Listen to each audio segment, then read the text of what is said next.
audience over the top kind of presentation for you today. We have people calling in from all over the world. People want to get back to the Golan Heights. And a little birdie whispered in my ear this morning that even from Kfar Vradim, if you look up, you can see the snow-capped mountains of the Hermon. There was a snowstorm. Unfortunately, no skiers are up there yet because of the COVID restrictions, but there is snow and it's beautiful. And you are going to get a bird's eye view today of the Golan Heights like you've never seen before. First of all, those of you that are missing the Golan, let us hear about your last trip. Have you done a ski trip on the Hermon?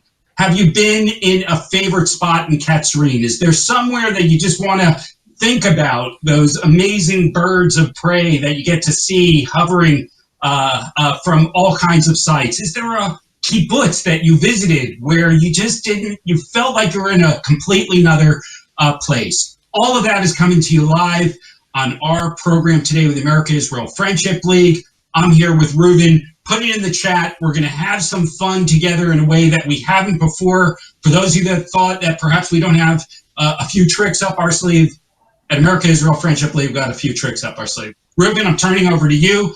Take us away. Thank you, Wayne, and shalom and welcome to all our friends of the AIFL. It's a real pleasure to be with you once again, ladies and gentlemen. And today I want to take you to the Golan Heights. You know, the Golan Heights can be defined in two different ways. The first definition is a geological definition, an area about 1,800 square kilometers that was pushed up millions and millions of years ago by tectonic forces, and some of the mountains that were created became volcanoes 4 million years ago in the southern part of the Golan, and 2 million years ago, much more recent, in the northern part of the Golan, and they spewed out lava in incredible quantity that made the synclines and anticlines, the hills and dales that were created by tectonic forces millions of years prior to the earthquake and the volcanic eruptions. And what this mass of lava created were largely a plateau area covering 1,800 kilometers. That's the geological definition of the Golan Heights. But there is also a geopolitical definition of the Golan Heights. And when we talk about the Golan Heights in Israel, we're not talking about the 1,800 square kilometers. We're talking about 2/3 of it, 1,200 kilometers, and the 1/3 remaining on the present-day Syrian side of the border, but including when we talk about the Golan Heights that is in Israel's possession, it spreads a little beyond the actual geological Golan Heights. It encompasses the western slopes of Mount Hermon, which are not covered by basalt, but rather by snow at this stage of the limestone hills. That's sort of the boundaries of the Golan Heights. Today, I have to tell you that we're going to be touring the geopolitical Golan Heights, because I'm not going to take you across the border into Syria. We are going to be starting our tour on an observation point in the right on the eastern boundary of the Golan, overlooking Syria at a place called BenTal. I'm sure many of you have been there. From BenTal, we're going to visit a very badly destroyed Syrian headquarters that was damaged in the Six-Day War in 1967 at the outskirts of Quneitra. And then we'll head towards Mount Hermon. We'll visit Nimrod's castle. Some of you may be familiar with it. And then on the way down back to the Hula Valley, we will stop at Banyas and Caesarea Philippi. We'll talk about that amazing site. So if you're ready, let me show you the geopolitical boundaries of the Golan Heights. You see the pink area, the lighter pink and the darker pink. That is actually the boundaries of the geopolitical Golan Heights held by Israel and you could say partially annexed by Israel and recognized just recently in the last American administration as Israeli territory. The darker pink area is considered no man's land, where the UN have a very narrow corridor, if you like, between the actual Syrian and Israeli border of today. We will be talking about that. The Golan Heights from north to south is about 65 kilometers, and from east to west varies between 24 to 12 kilometers in its width. And as you can see, it comes right down to the southern tip of the Sea of Galilee and right up to the Hermon Mountains, which aren't actually part of the geological Golan Heights, right at the northern end. Now, I need to talk about how the Golan Heights came into Israel's possession. And we don't have to go into deep history about it, but to be very brief about it, the French and the Brits are the ones who get hold of a vast area of land that was the Ottoman Empire, and they sort of partition it between them to the British mandate and the French mandate. And in this partition, the Brits get hold of all of what was then called Palestine, and the southern ends all the way down to Egypt, and the French get the northern ends, Lebanon and Syria and north of. At that stage, the southern part of the Golan Heights, from the middle part of the Golan Heights right up to where you see the United Nations observation zone, actually was part of the British mandate that the British ceded to the French for railway rights somewhere else in the world in the Sykes-Picot Agreement. And the French eventually in 1946, when they granted Syria independence, had the entire Golan Heights with the dotted boundary that you see very clearly along here, marking the border between Israel and Syria. You can see how close to the Sea of Galilee it was.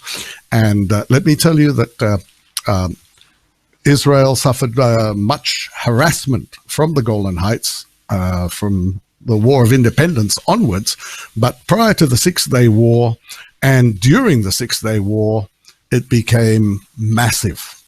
The Six-Day War in 1967, you may remember, was launched by Syria, Jordan, and Egypt, and on three fronts, with Israel having to man three fronts against massive aggression.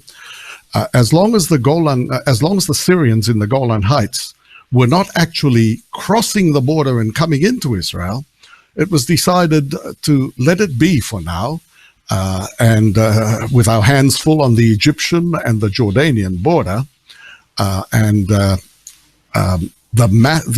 bombardment from the Golan Heights was massive. The Syrians were prepared to fight this war to the last Egyptian and Jordanian soldier.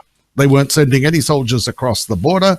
They were going to wait until the Jordanians and the Egyptians did their job, and then they'll roll down and take the north of Israel. That was their plan, but a miracle saved us. And, you know, it was David Ben-Gurion who talked about if you don't believe in miracles in Israel, you're not a realist. Well, this miracle was actually helped along by the Syrians themselves. 4 days into the Six-Day War, after massive bombardment down from the heights of 600 and 500 meters over the Jordan Valley, over the Hula Valley, and the Jordan Valley in part, was horrific bombardment. And on the fourth day of the Six-Day War, Israel decided we have to move in and stop this bombardment from the front line, and I'm talking about the very front line positions, that you see along the Sea of Galilee and all the way up north, with a strategic advantage of 600 meters above the land that was being bombarded by them. Israel manages to take one or two gun positions, and this is where the miracle kicks in. The Syrians panic. They think that the only way to stop the Israel advance is to get the Russians and the UN to stop Israel from advancing into the Golan Heights. And the way they decide to do it is by telling the world that Israel is 1 hour away from Damascus right up in the border here, up top, where you see Quneitra and that brown dark dot. That's where they say Israeli forces are when we are 25 kilometers away, right on the front.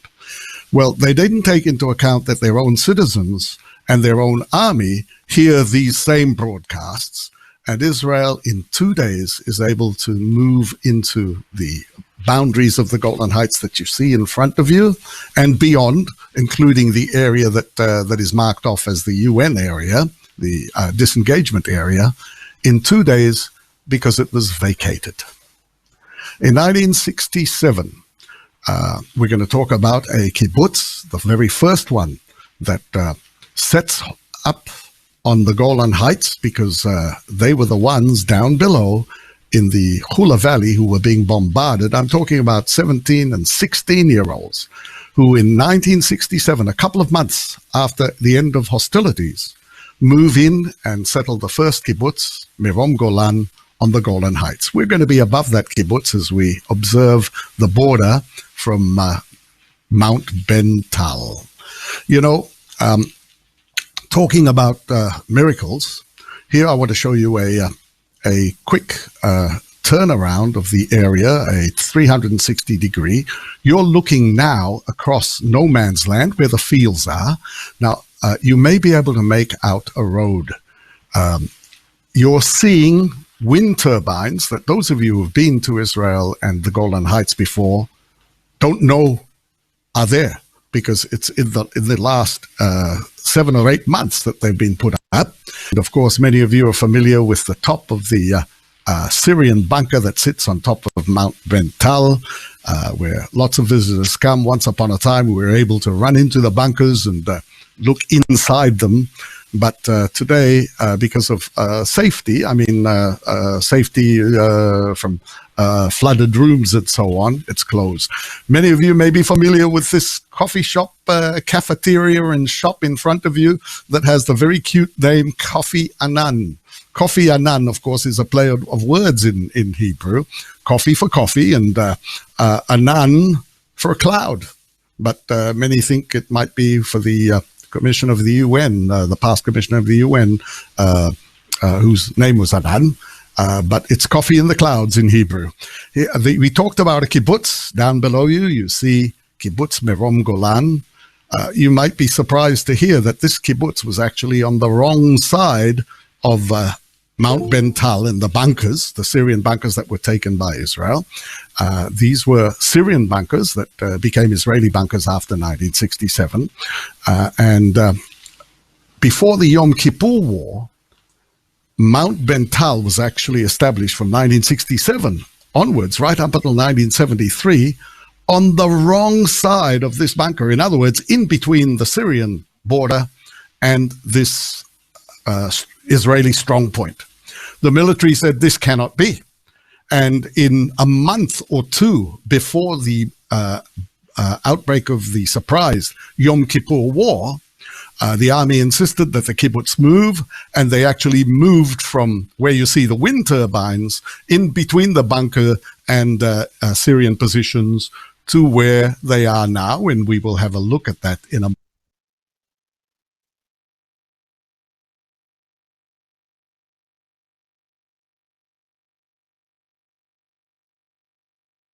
The signpost that shows the distances from many places, capitals, and so on, from us.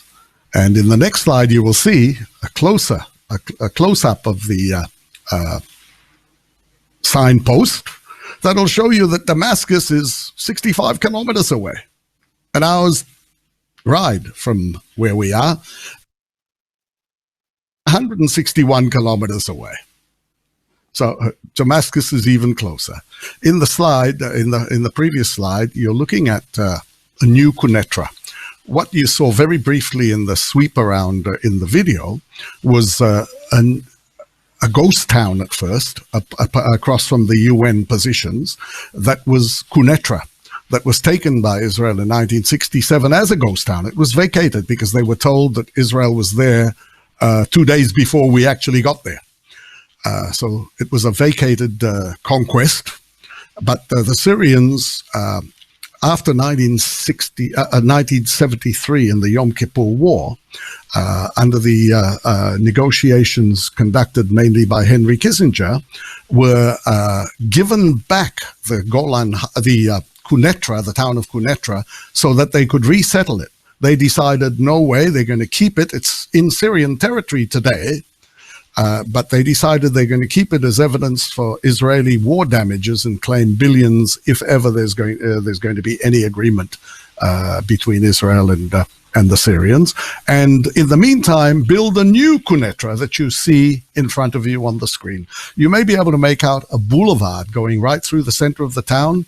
That new Quneitra was settled by Hafez al-Assad's forces, and it's actually the road, the ancient road through to Damascus. That is, of course, the road to Damascus that Paul has his conversion along as he goes to the road to Damascus. So if you've never seen the road to Damascus, you're looking at it now.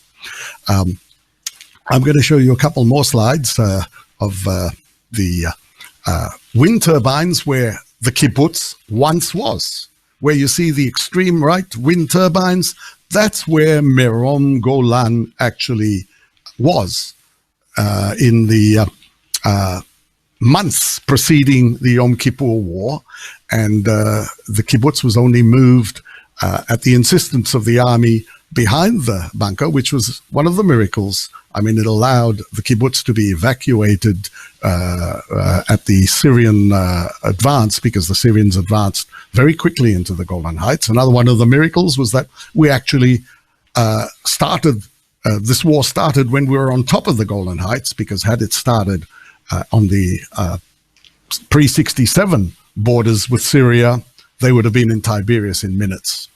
So another one of the miracles, and if you want another miracle yet, the day they chose to surprise the attack, to give us the surprise attack, Yom Kippur, was the day, the only day of the year where Israel could mobilize its army and get it to the front lines in 3 to 6 hours. Normally it would have taken a day or two to get the forces up, and that would have been too late.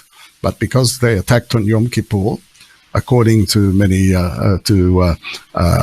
what we believe, by advice of the Russians, because we'd be tired and hungry, and it would be we'd never expect an attack on that day, but it's one of the things that saved Israel from a terrible defeat. The slide you see in front of you is the crater in between Mount Avital, which is the mountain you see in front of you, and Mount BenTal, where we are standing at the moment. This crater, you can imagine, is very rich with soil and lava, and hence full of wonderful vineyards, mainly belonging to the Golan winery.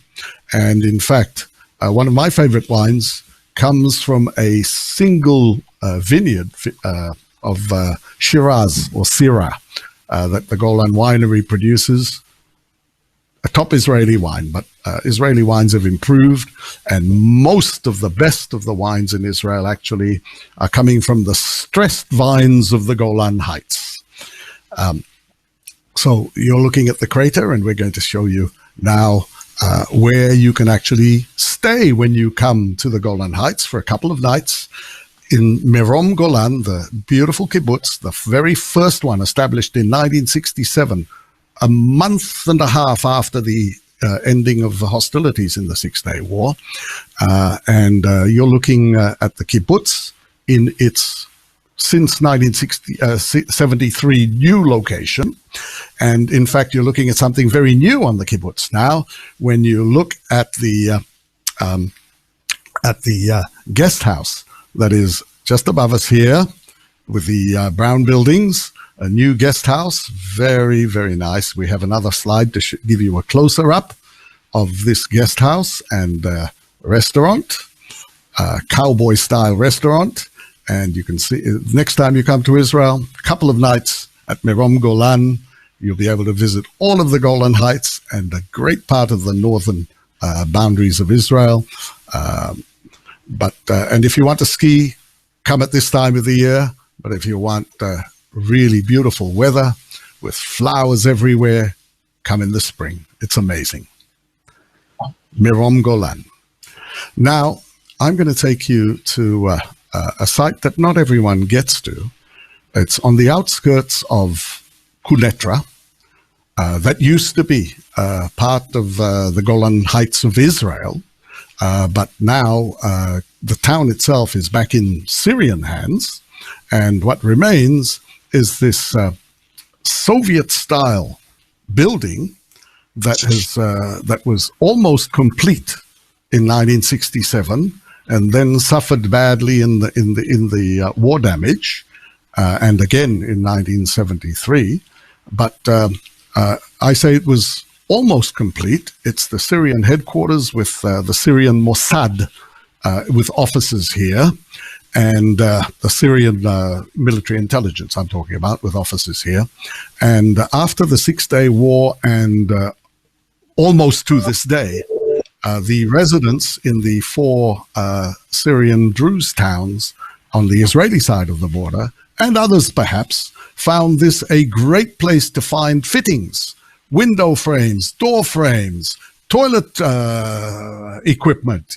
So it's very badly not only damaged by war, but by being stripped of anything that could be of value. But one of the interesting things here is to read the graffiti. We're talking about graffiti from 1967 onwards.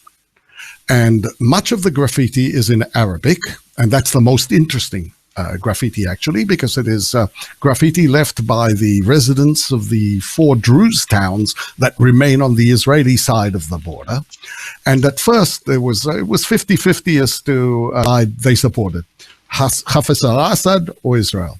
But there was a very dramatic change in the graffiti since 2011, when the Syrian civil war began, and the graffiti became very anti-Assad and very pro-Israel. Very interesting to read, actually, some of it. You're here in a room that the Syrian military intelligence was. Notice those blank spaces on the wall, and we'll have a couple of slides in a minute to show you what was up there. It relates to a story in the Golan Heights that I would love to tell you, but we don't have time for everything. I want to take you up on the roof to give you a bird's eye view of the actual Syrian border of today. You're looking at Avital and BenTal that we just slid by. There's Mount Avital that we looked at the crater of, and there's BenTal right in front of you. And here we are on the outskirts of Quneitra on the rooftop. Here you see the new wind turbines, and in just a moment, I'm going to actually zero in and show you an amazing story of this white building that you see with we're going to close in on it in just a second.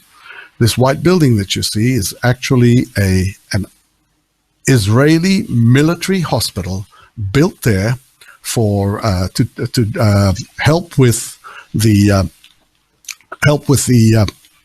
Syrian wounded in the Syrian civil war.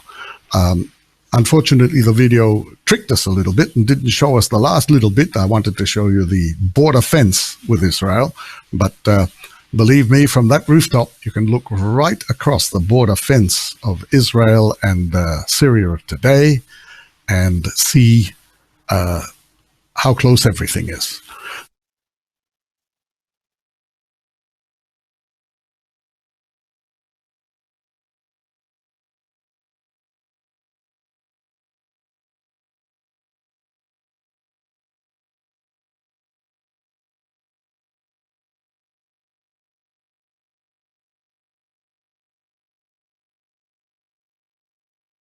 Now, when we go back to this young boy by the sculpture that you see here, this sculpture actually relates to the this room that you just saw. It's the lock is the symbol of the Israeli Mossad, and along in the Golan Heights are 7 or 8 positions where the story of Eli Cohen, our man in Damascus, is told. Here in that room that you saw the patches left behind when the signs were removed for renewal, I hope, and will be returned, were the translations, the original actually found in that room of the permit that allowed our man in Damascus, who was posing, of course, as a supporter of the Assad regime, free access to an area that was totally closed to the normal Syrian citizens, and you see where the signs were, and now you'll see the 2 signs I'm talking about that were there. That's the original found, actually. That's a copy of the original, of course, found in that room, in amongst the material garnered from the Syrian Mossad headquarters there in those headquarters, with the other slide, the next slide, being the Hebrew translation of what you see in. And that's the story of well, that's not the story of Eli Cohen. It's a long story, and I recommend, if you have Netflix, to watch the Netflix series of The Spy, which tells the story in pretty accurate terms of our man in Damascus. We have a trail in the Golan Heights, and in the following couple of slides, you're going to see that what we have done is mark the story of Eli Cohen, where in places he was in the Golan Heights, by sculptures and statues like the one you see in front of you, in 7 or 8 different spots in the Golan Heights. This one being the finale, and the very sad one, actually, of his wife looking towards Damascus. And in the next slide, you'll see that she's facing, actually, Damascus, on the road to Damascus, telling the story of Eli Cohen, our man in Damascus. Now, I recommend, if you get a chance, to actually see the movie or read about Eli Cohen. It's a fascinating story of Israel's work in her survival. We are now headed across towards Mount Hermon, gone off the basalt plateau, and we're now in a place called Nimrod's Castle. Nimrod's Castle was actually built by the Ayyubids in the 1200s, the Muslims in the 1200s, although at first it was mistakenly thought that this was a Crusader structure. But if you're familiar with Crusader structures, you'll see immediately that it's not. The Crusaders built very square towers and not round towers like you will see appearing in Nimrod's fortress, or Nimrod's castle as it's called. The unique part of this story actually is its use by a group of Muslims who for a short period occupy this castle. It was at first, of course, an Ayyubid castle for a brief period, taken by the Mongols and also by the Crusaders later, but also in between this very unique group of Ismaili Shia Muslims belonging to the Nizari sect, who actually take control of this area and operate from it. Their enemies, that's a fascinating sect. 1009 is when they're formed. And at first, of course, there were no Crusaders around, so their enemies were the other Sunni Muslim sects, and their method of operation was a pretty unique one. They would actually target and assassinate leaders political leaders, military leaders of their enemies. At first, of course, their enemies were the other Islamic sects. But when the Crusaders come along, the Crusaders also gain their attention. Now, they had a very unique way of dealing with their enemies by assassination. They would hash up, they would, according to their enemies, give their assailants hashish to tank up on, and then go out and do their business. And hence, when the Crusaders, the French Crusaders, the Hospitallers, go back home after experiencing the Nizari method of operation, and after giving them, this whole tribe, the name of Hashishim, have the word assassin. That's the etymology of the word, and we adopt it in English. The etymology is from hashish, the asisim. So that's the story of this tribe that takes control. It's actually a minority tribe in the Shia movement, but it takes control of this castle for a period and operates from here. And it is later that this not chronologically correct in any way, that this fortress is called Nimrod's Castle, for the Nimrod the Mighty Hunter. We have a short video of this castle to show you, and anytime that you have questions, this might be a great time before the video to talk about what we've been talking about up to now. If not, we shall continue with a video of Nimrod's Castle, Nimrod's Fortress, named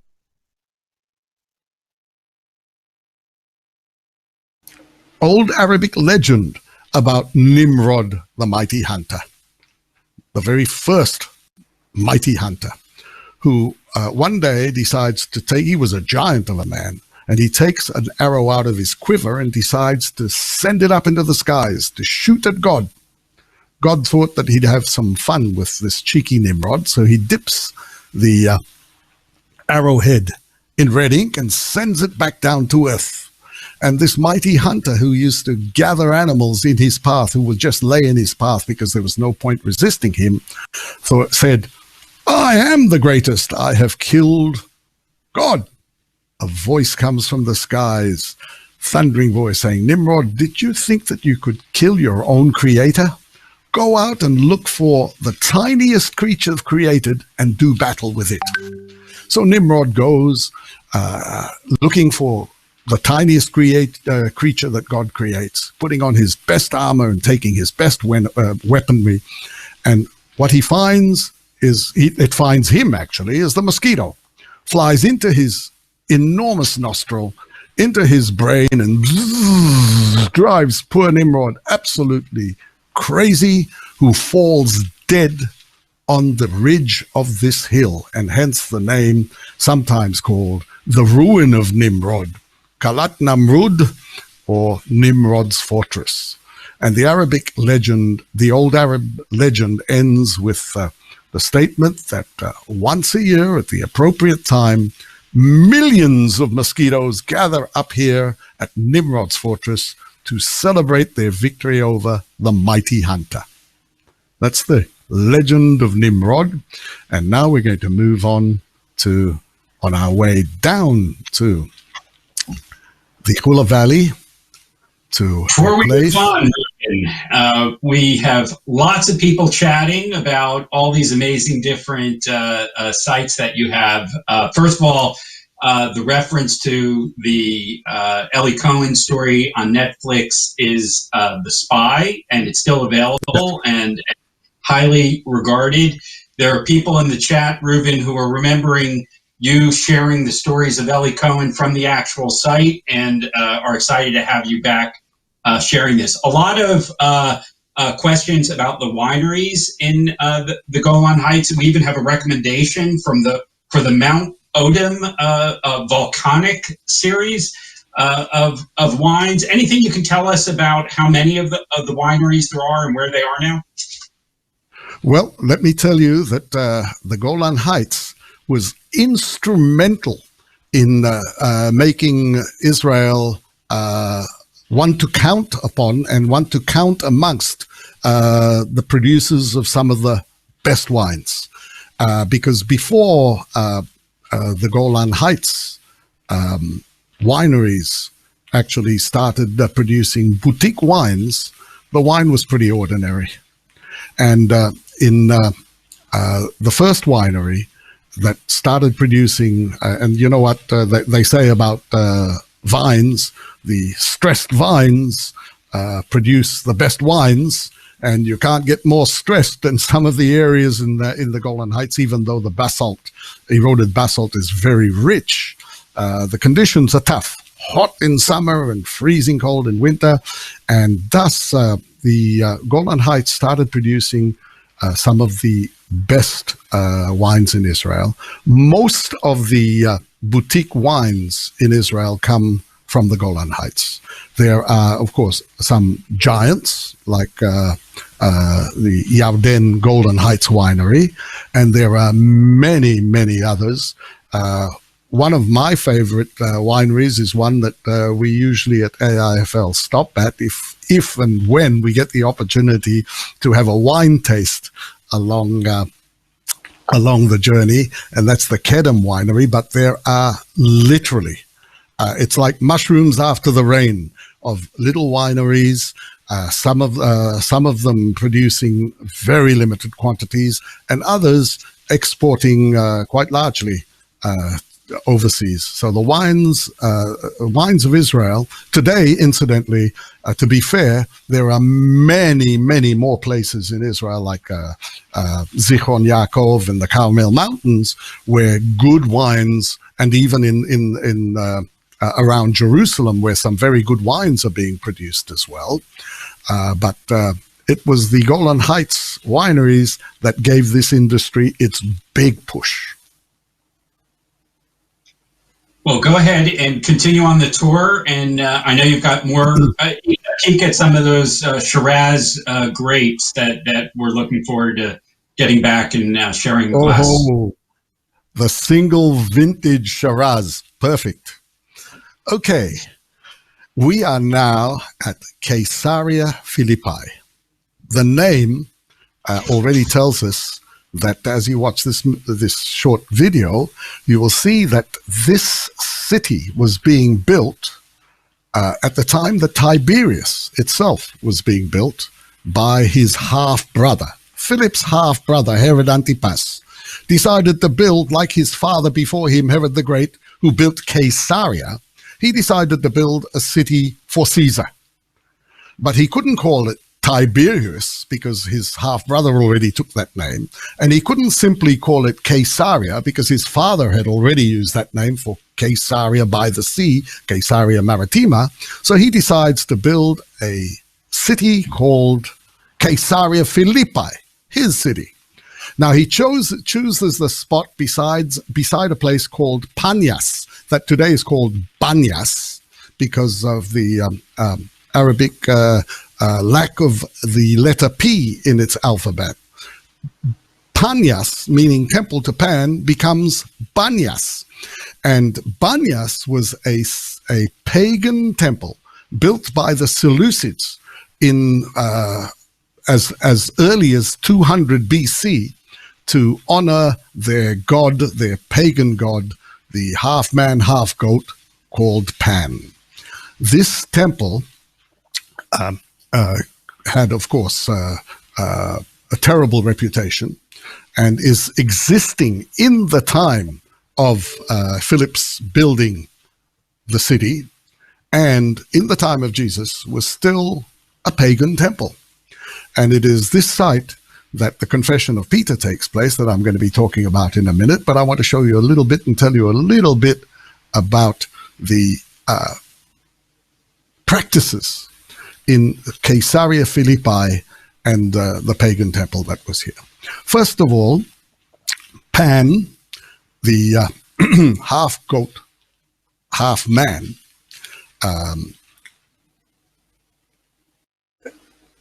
is the one who is being specially honored here. You see right behind me the main part of the temple. This is already an artist's rendition, of course, of what it would have looked like. We have the foundations. Many of the foundations are still in place.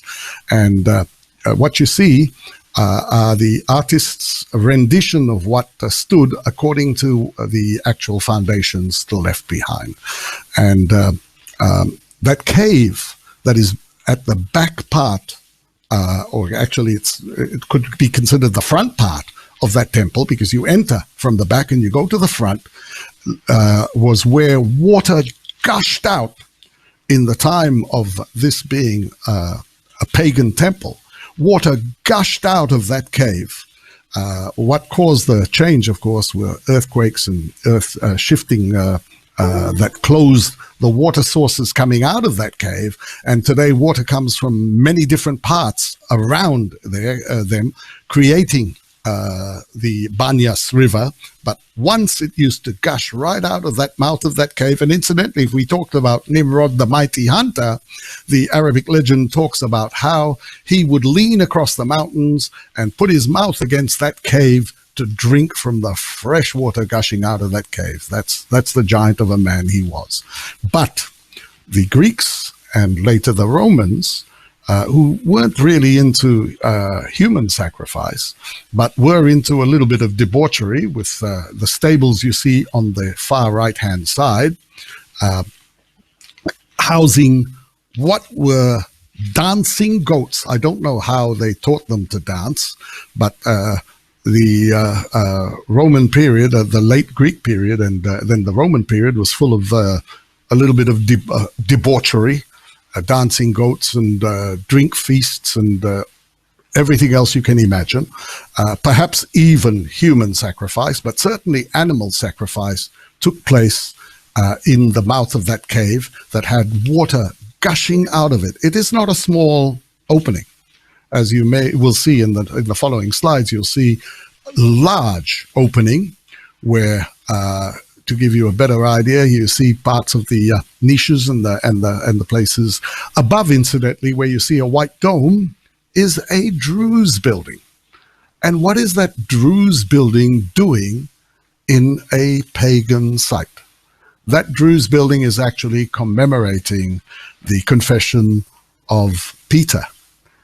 The confession of Peter, you may remember, in Matthew 16, if I remember rightly, talks about how when they come to the vicinity of Caesarea Philippi, Jesus and the disciples, as good Jews, would not be caught going into anywhere near a pagan temple. But coming into the vicinity of Panias, the temple to Pan, where perhaps even human sacrifice took place, he asks the disciples, "Who do people say I am?" And when they come up with all sorts of answers, like Elijah, he says then to them, "Who do you say I am?" And that's when Peter makes his confession that you are the Messiah. And that's when Jesus gives him a new name. He says Simon Bar Yonah, because up until this point, his name is Simon, son of Jonah. Simon Bar Yonah. This could only have been revealed to you from my Father in heaven. And from this day onwards, you will be the small rock, the pebble, Petrus. A big rock is Petra. A smaller rock, Petrus. You will be the rock upon which I shall build my church. And thus, this site is important, very important to Christianity, is where the confession of Peter takes place. And that's what the Druze are doing here. They are an amalgamation of Judaism, Islam, and Christianity in their beliefs, and thus a site holy to Christians and holy to Jews and holy to Islams is also very often holy to the Druze.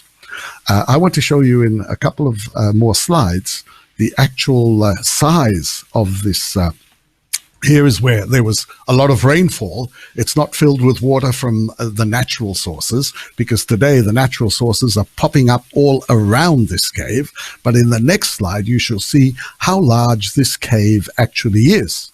And you can imagine the temple starting where those people are standing on the foundations. You can still see some of the foundations, and going back to where animals or humans would be tossed into the swirling waters of this cave. And if the body would be propped up and spewed out by the water, then it's a sign that the gods have not accepted the sacrifice, and it would have to be repeated until the sacrifice was totally swallowed up and not seen again. Pretty horrific. But the story of Pan also gives us a couple more legends. In fact, in some of the following slides, you shall see that there are actually references to Pan. But Pan, the half goat, half man, was a pretty scary creature to look at. But he had the ability to play beautiful music on his flute. And this is the way he would attract young maidens to follow him into the mountains and the forests. And one of these young maidens who follows him is suddenly startled when he turns around and she has a clear view of him, and she panics. That's where the word comes from Pan. Scared as ever, runs away into the forest and is lost. But to this day, the legend has it that if you call out for her, she will answer. And her name is Echo, another Greek-Roman legend based right here in the Promised Land. In the next couple of slides, you're going to be able to see some of the foundations I was talking about of the stables, of the dancing goat, and the forests that surround this beautiful area. I'm not talking about the beautiful area of the pagan temple, of course, but the area around it, surrounded by very lush fortress. This area was also, incidentally, behind the bushes you see there and the trees you see there. In modern-day Syria, the site of a Syrian officers' R&R facility, where a villa that stood below the Druze villa that you see housed Syrian officers. The villa no longer stands, although the mosaic tiled floor is still there to be viewed.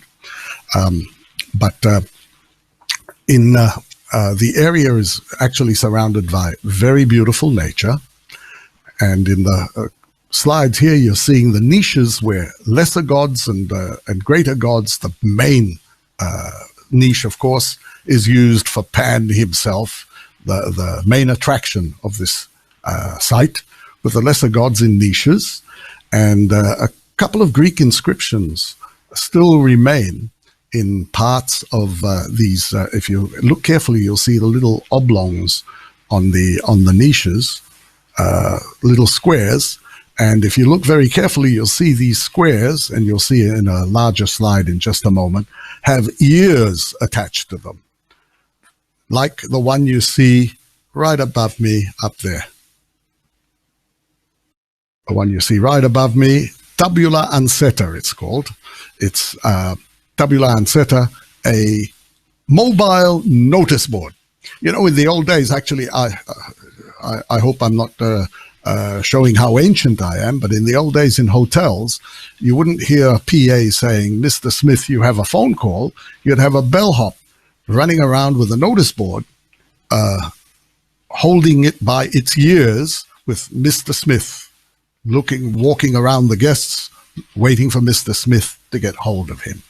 Well, it comes from the Romans with the tabula anseta, and when they wanted to draw your notice to something, they would inscribe in the notice board itself here. And here, many of the translations of some of the Greek that has been transcribed in some of these notices talks about Pan and Echo. And thus, Panias, the temple to Pan, was the Greek name for the town and the city here in what we call today Banyas. And I'm sure you'll agree with me that if you were going to build a pagan temple, what an impressive sight to have it built by a gushing cave, gushing with water in quantities.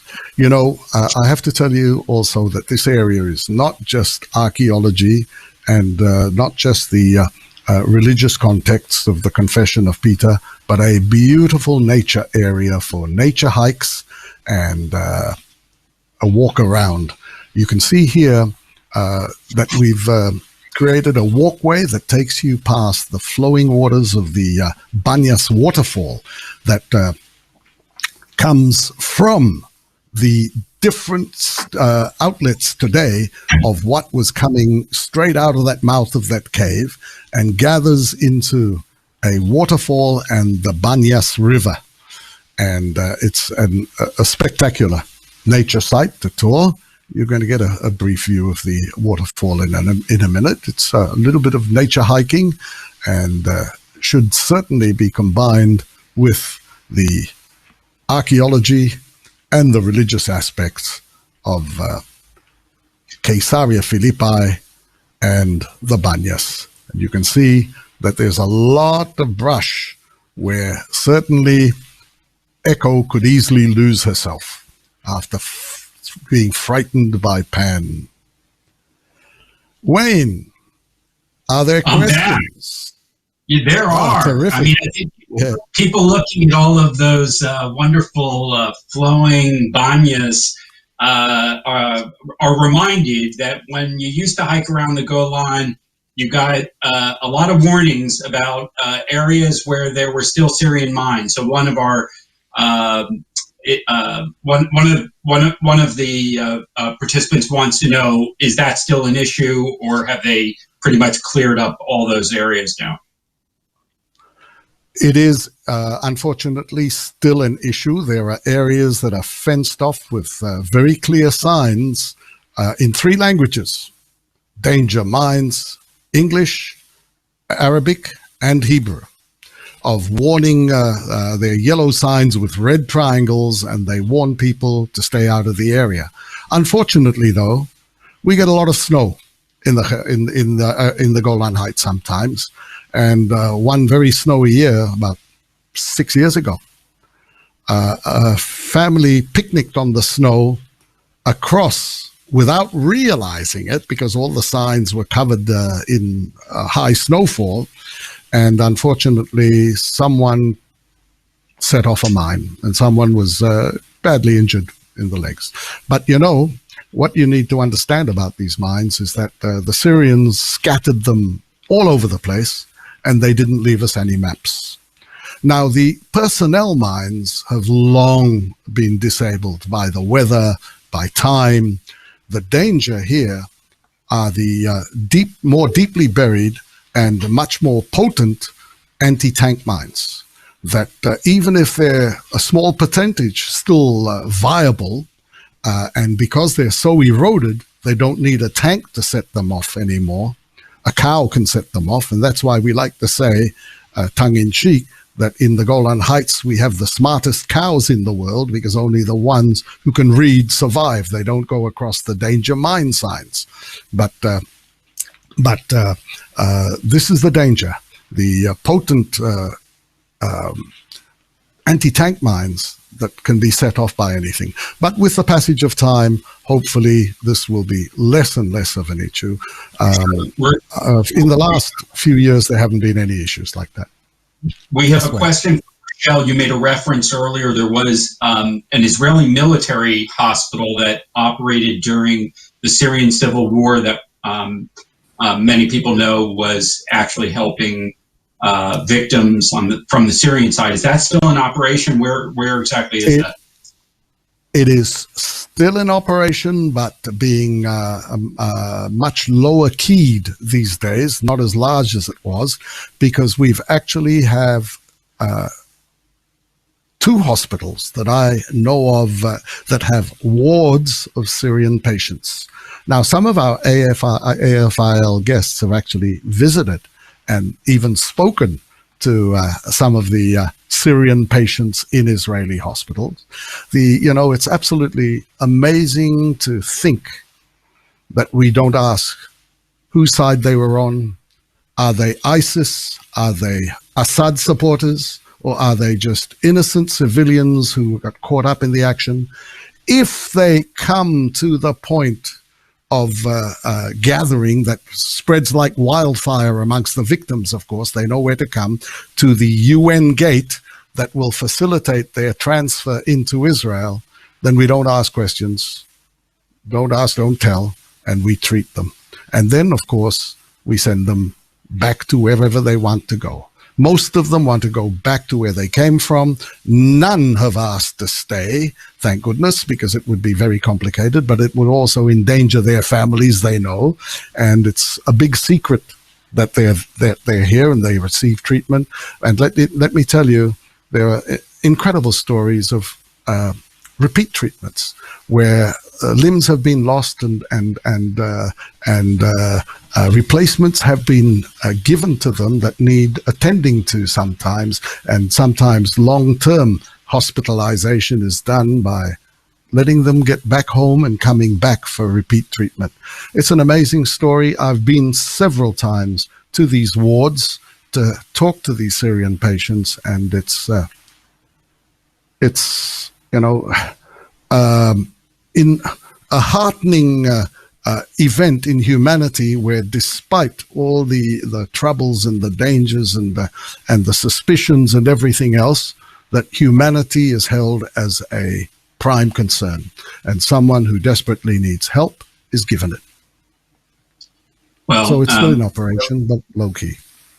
And an important really a statement about humanitarian services that Israelis have traditionally performed, whether below the radar screen or in ways that people actually know about and get reported on.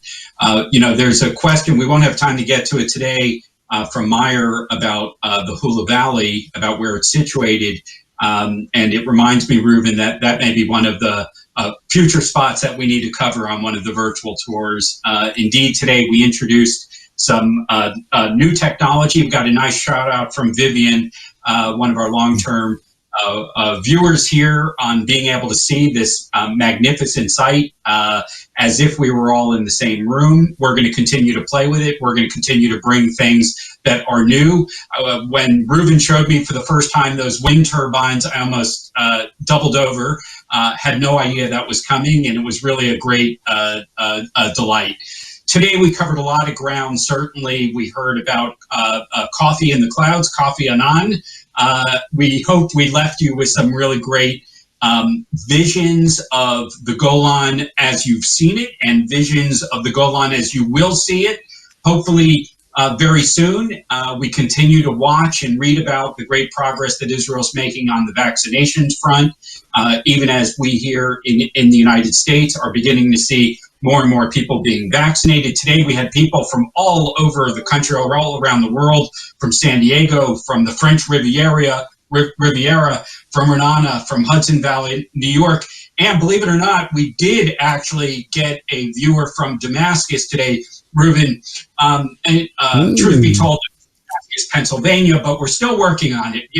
We have had people from throughout the Middle East, like Carlo, who come week in and week out, and we hope to continue to bring incredible stories, incredible opportunities to really meet and encounter Israel and Israelis in a way that just simply wasn't possible before.